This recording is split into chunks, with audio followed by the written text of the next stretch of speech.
Rádio e Televisão Sistemas Integrados Brasil apresenta. Em cada reflexo, um segredo. Em cada sombra, um eco do que já foi. Quando o passado insiste em retornar, nem o espelho mostra a verdade inteira. Começa agora. Espelho do Fim. Uma novela escrita por Fábio Todero.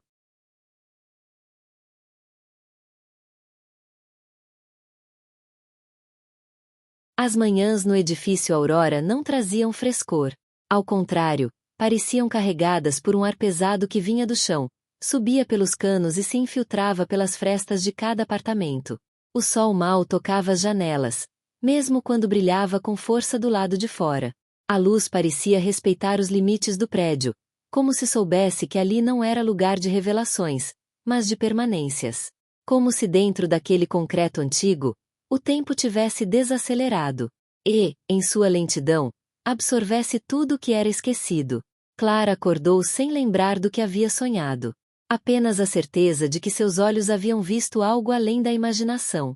O menino, Vinícius, dormia encolhido, as cobertas caídas no chão.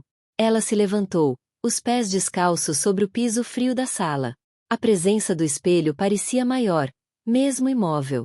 O lençol que havia jogado sobre ele na noite anterior estava de volta ao chão, dobrado de forma cuidadosa. Como se alguém o tivesse removido com delicadeza. Como se o espelho tivesse recusado a tentativa de esconder-se. Ela não se aproximou. Seguiu para a cozinha, preparou um café morno e olhou pela janela. Lá embaixo, os carros passavam, as pessoas andavam apressadas. O mundo seguia normal. Exceto ali. Naquele apartamento. Naquele andar. Naquele prédio. Ao meio-dia, ouviu um ruído vindo do andar de cima, como móveis sendo arrastados. Mas o som era estranho, como se não pertencesse ao tempo presente. Era abafado, arranhado, e carregava algo de ritualístico. 3 arrastos curtos. Uma pausa. Depois, 2 estalos. Então, silêncio. O elevador rangia, mesmo parado. Os botões não respondiam ao toque. Clara começava a perceber que o prédio não era apenas velho. Ele era habitado por outra ordem. Algo subterrâneo. Algo além do visível. Resolveu sair. O filho no carrinho, coberto, quieto. Desceu os degraus com cautela. E então, no segundo andar, novamente a porta do 201 entreaberta. Lá dentro, a luz vermelha de gravação acesa. Mas nenhum som. Nenhuma movimentação. Clara sentiu os pelos do braço se eriçarem. Ignorou. Seguiu. Na portaria, encontrou apenas um bilhete colado com fita sobre o vidro. Interfone fora de serviço. Manutenção amanhã. Favor não insistir. Mas Clara sabia. Não haveria manutenção. O vidro estava empoeirado. A fita, amarelada. A caligrafia, gasta pelo tempo. A mensagem estava ali há dias. Talvez semanas. Na calçada, Clara pensou em ir embora. Apenas caminhar. Levar o filho até algum parque.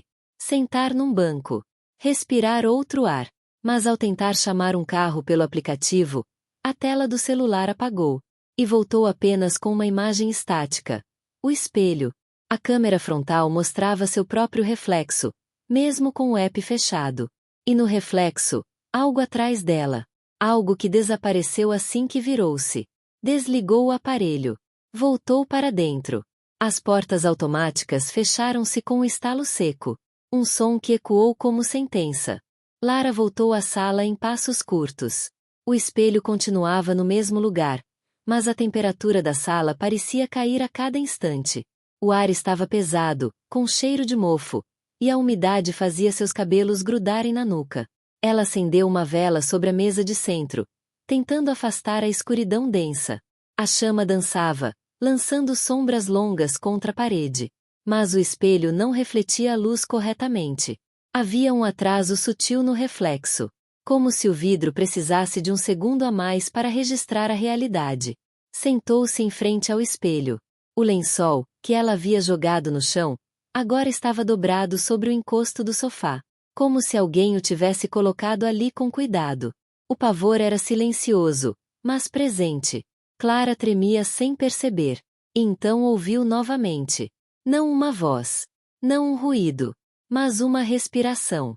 Lenta. Fria. Profunda.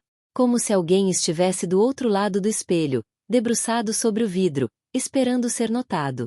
Clara levantou-se. Foi até a cozinha, ligou a torneira, lavou o rosto. A água estava morna, mas não reconfortante. Seus olhos encontraram um reflexo na janela escura da cozinha. Ela mesma. Mas algo estava errado. A imagem piscava em descompasso.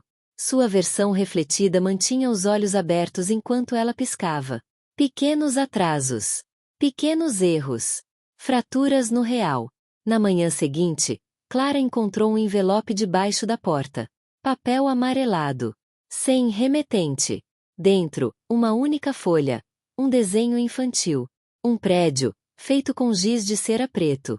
Sem janelas. Sem portas. No topo, uma figura oval, com olhos negros.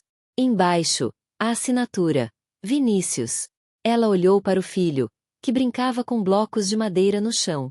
Perguntou, com voz baixa, se ele havia feito o desenho.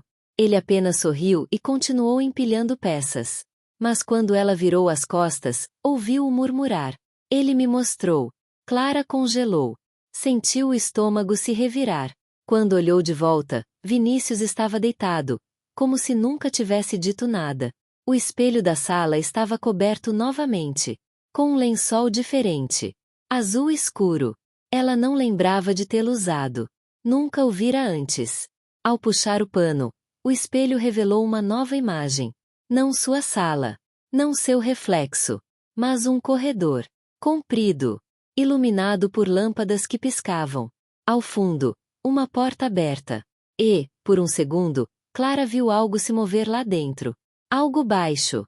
Rastejante. Que sumiu rapidamente. Tentou fotografar.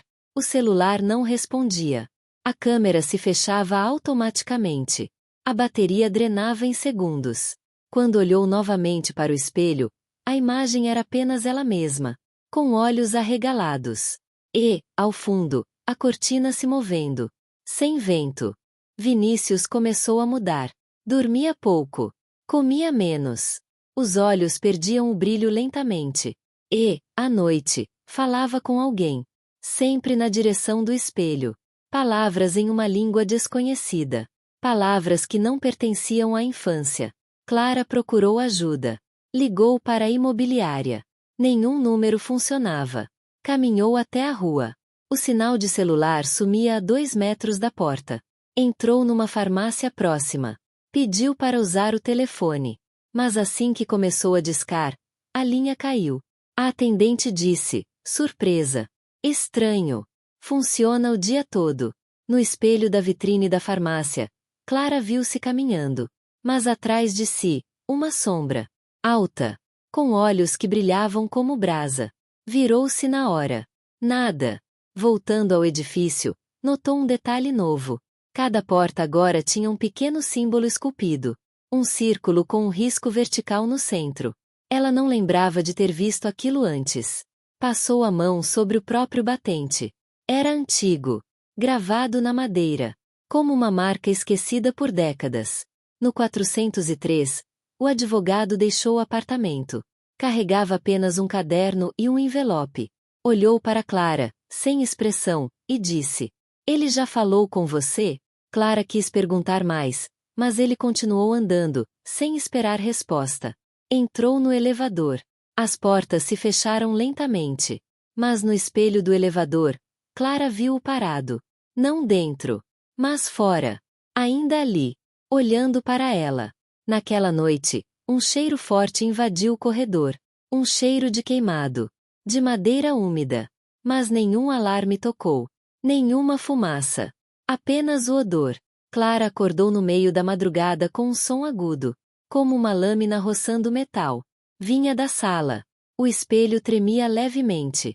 Vibrações finas, quase imperceptíveis. Quando ela se aproximou, viu algo escrito no vidro. Como arranhado de dentro para fora. Não esconda o nome. Ela tocou o vidro. Estava quente. Como se algo vivo respirasse do outro lado. E, nesse toque, uma lembrança lhe veio. Um lugar. Uma escola antiga. Um pátio vazio. Uma professora chamando por alguém que não aparecia. O nome que ela ouviu? Aezu. Acordou no chão da sala, sem saber quanto tempo havia se passado. O espelho estava limpo, sem marcas. O menino dormia no quarto. Mas, em sua mão, Clara encontrou um papel amassado. Um desenho novo. O mesmo prédio. Agora em chamas. No topo, o mesmo rosto oval. Sorrindo. Ela sentiu que o tempo no edifício Aurora não seguia o tempo da cidade. Era outro. Fechado. Interno. Como se todos ali estivessem dentro de um ciclo repetido. De um erro ancestral.